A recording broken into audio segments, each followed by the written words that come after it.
Cabinet కీలక నిర్ణయాలు తీసుకుంది. మంత్రి పార్థసారథి కేబినెట్ నిర్ణయాల వివరాలను వెల్లడించారు. Is of doing business act 2026, PPP policy 2026 ముసాయిదాలకు మంత్రివర్గం ఆమోదం తెలిపింది. అలాగే దిశా బిల్లు 2019, ల్యాండ్ గ్రాబింగ్ బిల్లు 2024ను ఉపసంహరించుకుని మరింత పటిష్టమైన కొత్త చట్టాలను తీసుకురావాలని నిర్ణయించింది.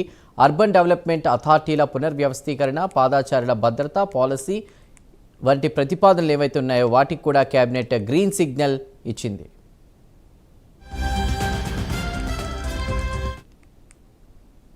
ఎవరైనా ఆలోచించాల్సింది ఏంటంటే ఏ బిల్లు అయినా సరే ఇటువంటి చట్టంలో మార్పు చేయాలంటే కేంద్ర ప్రభుత్వం ఆమోదం ఉండాలి. కానీ పోయిన ప్రభుత్వం ప్రజల్ని మభ్యపెట్టడానికి కానివ్వండి, లేకపోతే వాళ్ళ ప్రచార ఆర్భటానికి కానివ్వండి, దిశ బిల్లు కేంద్ర ప్రభుత్వం నుంచి ఆమోదం పొందకుండానే దిశ పోలీస్ స్టేషన్లని, దిశ వాహనాలని చెప్పేసి రకరకాల ఇన్వెస్ట్మెంట్ చేయటం. ఇప్పుడు ఏమైంది, ఏదైతే కేంద్ర ప్రభుత్వం చట్టాలని బిఎన్ఎస్ ఏదైతే తీసుకొచ్చిందో దాని మూలంగా రాష్ట్రం కొత్త చట్టం చేయాల్సిన అవసరం రాకుండా పోయింది. దిశలో ఏదైతే పొందుపరిచారో అవన్నీ కూడా బిఎన్ఎస్లో పొందుపరచబడ్డాయి. కాబట్టి కేంద్ర ప్రభుత్వం ఉపసంహరించుకోమని సూచన చేసింది.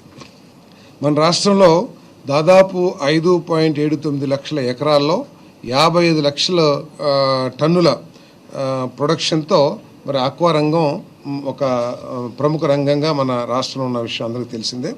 మరి ఈ చెరువుల్లో 5.39 లక్షల చెరువుల్లో 85% వరకు రిజిస్ట్రేషన్ కూడా చేసుకున్నారు.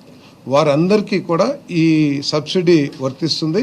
అవి అక్వా జోన్లో ఉన్నాయండి, అక్వా జోన్ బయట ఉన్నా కూడా ఈ సబ్సిడీ వర్తిస్తుంది. ఈ సబ్సిడీ మొత్తం సుమారు 1150 కోట్ల రూపాయలు విలువైన సబ్సిడీ ఈ రైతులకు అందించబడుతుందని చెప్పేసి మనం చేస్తాను. మరి గత ప్రభుత్వంలో ఇది కేవలం 2022-23లో 404.97 కోట్లు మాత్రమే గత ప్రభుత్వంలో ఈ అక్వా రైతులకి సబ్సిడీ కింద, విద్యుత్ సబ్సిడీ కింద ఇవ్వడం జరిగింది. అది ఇప్పుడు 1150 కోట్లు ఇవ్వడం జరుగుతుందని చెప్పేసి మనం చేస్తాను. అదేవిధంగా ఈ అక్వా రైతుల సమస్యల్ని, అదేవిధంగా ఫీడ్ మ్యానుఫ్యాక్చర్స్ సమస్యల్ని పరిగణలో తీసుకుని వారితో చర్చించి కేంద్ర ప్రభుత్వ సహకారంతో ఆ సమస్యను పరిష్కరించడానికి ప్రభుత్వం కృషి చేస్తుందని చెప్పేసి కూడా తెలియజేస్తాను. డెవలప్ ఇన్ఫ్రాస్ట్రక్చర్ క్రియేట్ చేసుకోవాలనుకుంటే లైన్స్ వేయటం కానివ్వండి, సబ్స్టేషన్ ఏర్పాటు చేసుకోవాలంటే ఆ వెసులుబాటు ఉంటుంది. సపోజ్ ఎవరన్నా ఒక ప్రైవేట్ ఇండస్ట్రీ కట్టుకోవాలన్నా కానీ సూపర్విజన్ మాత్రం ట్రాన్స్కో, డిస్కామ్ పరిధిలోనే సూపర్విజన్లోనే ఆ నిర్మాణాలు చేయాలి. ఆ సూపర్విజన్ చేసినందుకు కొంత